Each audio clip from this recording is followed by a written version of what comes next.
SOS Cantley, un nom qui divise. Ce mouvement citoyen né pour défendre une vision plus responsable du développement urbain fait face à une controverse interne. Alors qu'un de ses membres fonde un parti politique sous cette bannière, et bien d'autres dénoncent une appropriation du nom.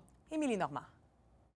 J'inviterais M. Villeneuve à faire preuve de respect pour tous les citoyens qui étaient dans le mouvement ou sont dans le mouvement et de choisir un autre nom. L'organisme SOS Cantley est au cœur d'une controverse. L'un des membres, Marc Villeneuve, a décidé de créer un parti politique sous le même nom. Dans le cadre des élections au Québec, c'est illégal de se regrouper dans une municipalité de 5000 habitants et plus sans former un parti politique. Donc, on a suivi les règlements. Mais cette vision ne fait pas l'unanimité au sein du groupe d'origine.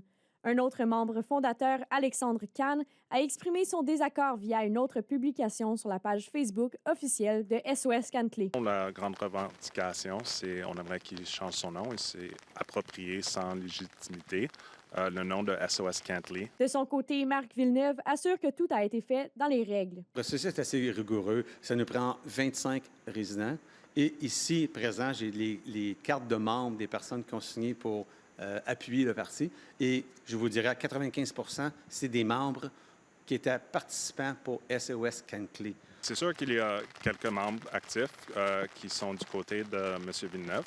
Ça, c'est normal. SOS Cantley, c'est un regroupement de citoyens de diverses opinions. Par contre, j'ai aucun problème à dire qu'une grande majorité des gens qui étaient très impliqués dans le mouvement étaient déçus de la décision de M. Villeneuve. À la base, SOS Cantley a été fondé pour revendiquer une meilleure gestion de l'urbanisme. Un autre litige qui avait même forcé la municipalité à revoir ses règlements au terme d'un registre d'opposition en faveur des citoyens. Et M. Villeneuve veut suivre cette vision. Vous allez incorporer ces valeurs-là dans votre campagne électorale? Effectivement, elles sont toutes primordiales. Puis les règlements d'urbanisme, ils vont être très couverts. Alexandre Kahn se présente aussi comme candidat au poste de conseiller, mais assure que sa prise de position n'a rien à voir avec quelconque rivalité politique. Donc, on n'a aucun problème le fait qu'il se présente aux élections. Plusieurs candidats, c'est bon pour la démocratie.